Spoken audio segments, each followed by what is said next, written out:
A Course in Miracles, Text, Chapter 2, The Illusion of Separation, Section 2, The Reinterpretation of Defenses. When you are afraid of anything, you are acknowledging its power to hurt you. Remember that where your heart is, there is your treasure also. This means that you believe in what you value. If you are afraid, you are valuing wrongly. Human understanding will inevitably value wrongly, and by endowing all human thoughts with equal power, will inevitably destroy peace.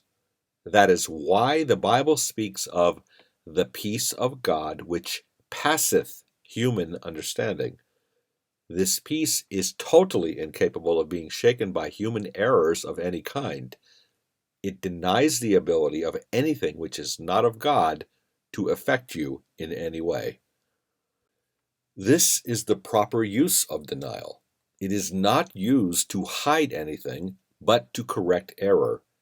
It brings all error into the light, and since error and darkness are the same, it corrects error automatically. True denial is a powerful protective device. You can and should deny any belief that error can hurt you. This kind of denial is not a concealment device, but a correction device. The right mind of the mentally healthy depends on it. You can do anything I ask.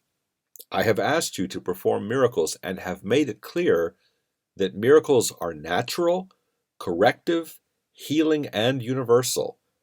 There is nothing good they cannot do, but they cannot be performed in the spirit of doubt. God and the souls He created are completely dependent on each other. The creation of the soul has already been perfectly accomplished, but the creation by souls has not. God created souls so He could depend on them because He created them perfectly. He gave them His peace so they could not be shaken and would be unable to be deceived. Whenever you are afraid, you are deceived. Your mind is not serving the soul. This literally starves the soul by denying its daily bread. God offers only mercy. Your words should reflect only mercy because that is what you have received, and that is what you should give. Justice is a temporary expedient or an attempt to teach man the meaning of mercy. Its judgmental side arises only because man is capable of injustice if that is what his mind creates. You are afraid of God's will because you have used your own will, which He created in the likeness of His own, to miscreate. What you do not realize is that the mind can miscreate only when it is not free. An imprisoned mind is not free by definition. It is possessed or held back by itself. Its will is therefore limited and is not free to assert itself. The real meaning of are of one kind, which was mentioned before, is are of one mind or will. When the will of the Sonship and the Father are one, their perfect accord is heaven. Denial of error is a powerful defense of truth. You will note that we have been shifting the emphasis from the negative to the positive use of denial. As we have already stated, denial is not a purely negative device. It results in positive miscreation. That is the way the mentally ill do employ it. But remember a very early thought of your own. Never underestimate the power of denial. In the service of the right mind, the denial of error frees the mind and reestablishes the freedom of the will. When the will is really free, it cannot miscreate because it recognizes only truth. False projection arises out of false denial, not out of its proper use. My own role in the atonement is one of true projection. I can project to you the affirmation of truth. If you project error to me or to yourself, you are interfering with the process. My use of projection, which can also be yours, is not based on faulty denial. It does involve, however, the very powerful use of the denial of errors. The miracle worker is one who accepts my kind of denial and projection, unites his own inherent abilities to deny and project with mine, and imposes them back on himself and others. This establishes the total lack of threat anywhere. Together we can then work for the real time of peace, which is eternal. The improper use of defenses is quite widely recognized, but their proper use had not been sufficiently understood as yet. They can indeed create man's perception both of himself and of the world. They can distort or correct depending on what you use them for. Denial should be directed only to error, and projection should be reserved only for truth. You should truly give as you have truly received. The golden rule can work effectively only on this basis. Intellectualization is a term which stems from the mind-brain confusion. Right-mindedness is the device which defends the right mind and gives it control over the body. Intellectualization implies a split, while right-mindedness involves healing. Withdrawal is properly employed in the service of withdrawing from the meaningless. It is not a device for escape, but for consolidation. There is only one mind. Dissociation is quite similar. You should split off or dissociate yourself from error, but only in defense of integration. Detachment is essentially a weaker form of dissociation. Flight can be undertaken in whatever direction you choose, but note that the concept itself implies flight from something. Flight from error is perfectly appropriate. Distantiation can be properly used as a way of putting distance between yourself and what you should fly from. Regression is an effort to return to your own original state. It can thus be utilized to restore, rather than to go back to the less mature. Sublimation should be a redirection of effort to the sublime. There are many other so-called dynamic concepts which are profound errors due essentially to the misuse of defenses. Among them is the concept of different levels of aspiration, which actually result from level confusion. However, the main point to be understood from this section is that you can defend truth as well as error, and in fact, much better. The means are easier to clarify after the value of the goal itself is firmly established. Everyone defends his own treasure. You do not have to tell him to do so because he will do it automatically. The real questions still remain. What do you treasure, and how much do you treasure it? Once you have learned to consider these two questions and to bring them into all your actions as the true criteria for behavior, I will have little difficulty in clarifying the means. You have not learned to be consistent about this as yet. I have therefore concentrated on showing you that the means are available whenever you ask. You can, however, save a lot of time if you do not extend this step unduly. The correct focus will shorten it immeasurably. The atonement is the only defense which cannot be used destructively. That is because while everyone must eventually join it, it is not a device which was generated by man. The atonement principle was in effect long before the atonement itself began.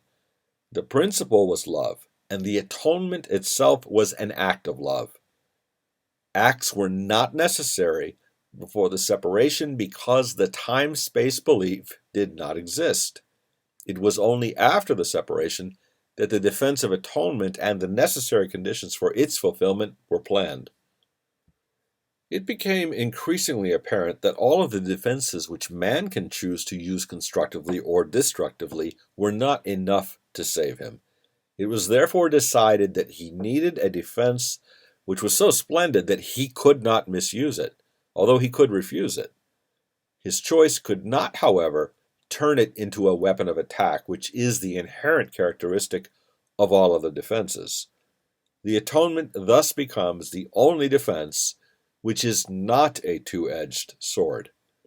The atonement actually began long before the crucifixion. Many souls offered their efforts on behalf of the separated ones, but they could not withstand the strength of the attack and had to be brought back. Angels came too, but their protection did not suffice because the separated ones were not interested in peace. They had already split their minds and were bent on further dividing rather than reintegrating. The levels they introduced into their minds turned against each other, and they established differences, divisions, cleavages, dispersions, and all the other concepts related to the increasing splits which they produced.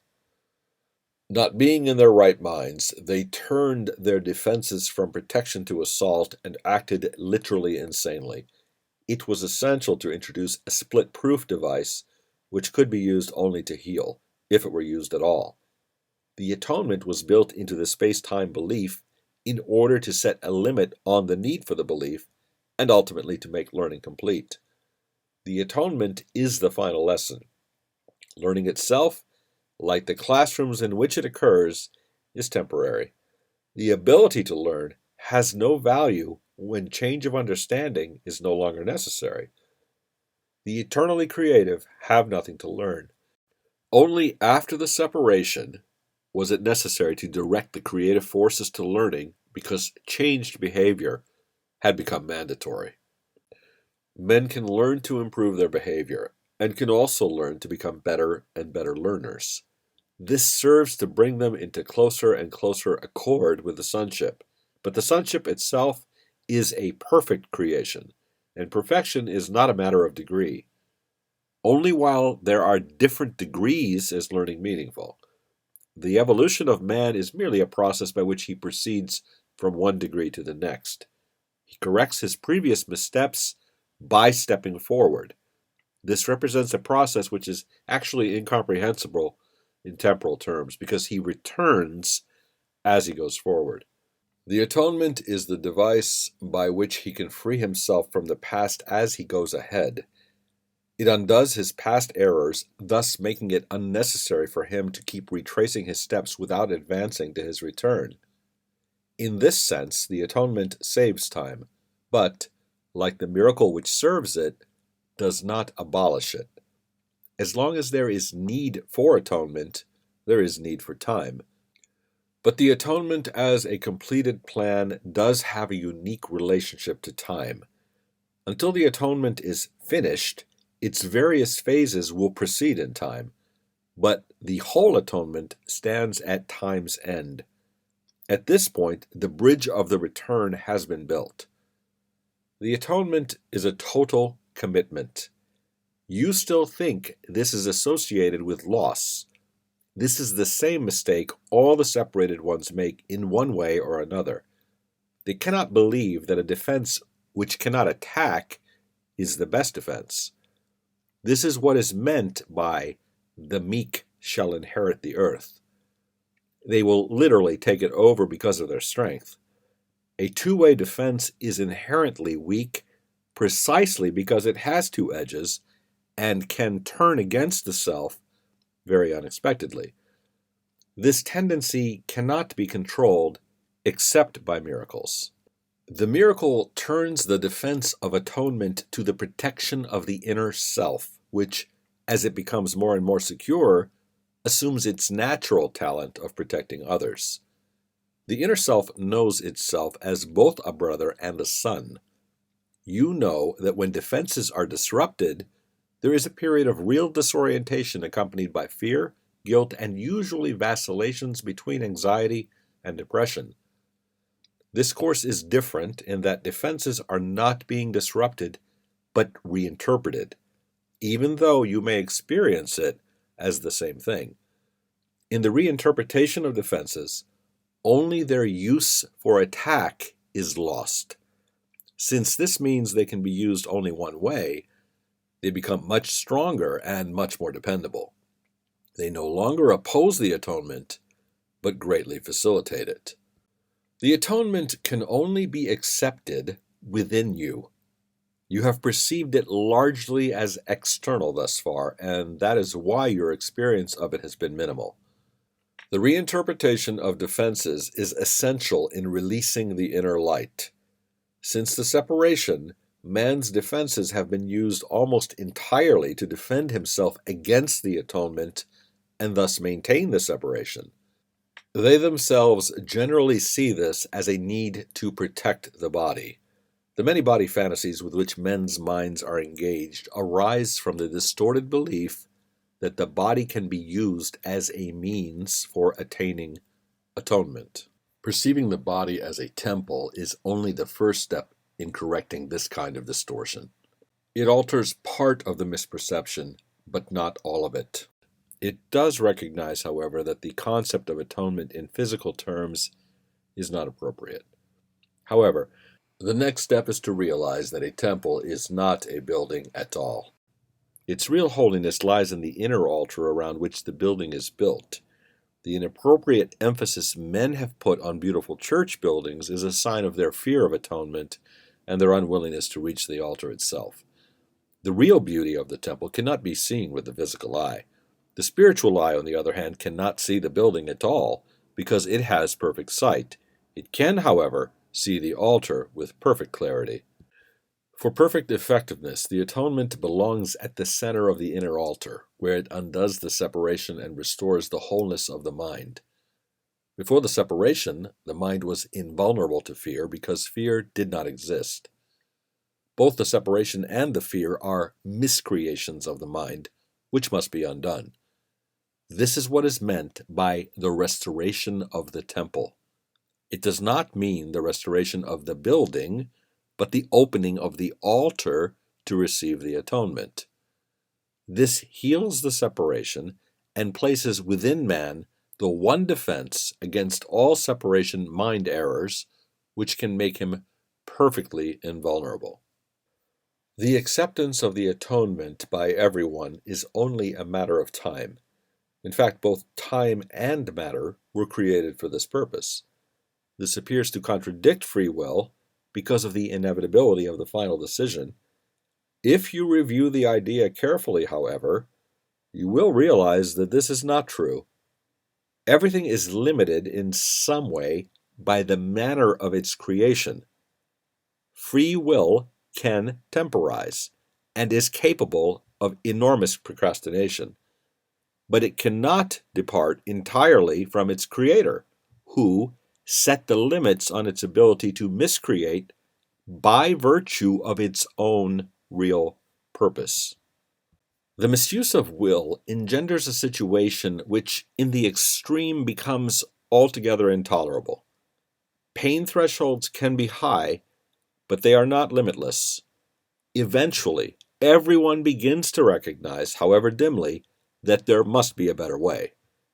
As this recognition becomes more firmly established, it becomes a perceptual turning point. This ultimately reawakens the spiritual eye, simultaneously weakening the investment in physical sight.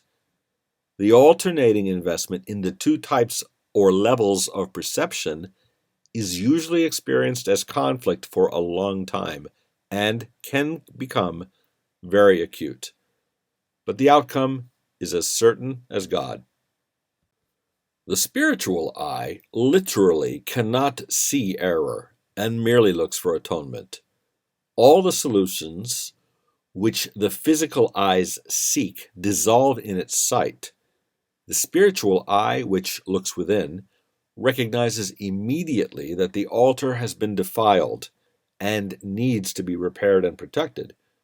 Perfectly aware of the right defense, it passes over all others, looking past error to truth. Because of the real strength of its vision, it pulls the will into its service and impels the mind to concur. This reestablishes the true power of the will and makes it increasingly unable to tolerate delay.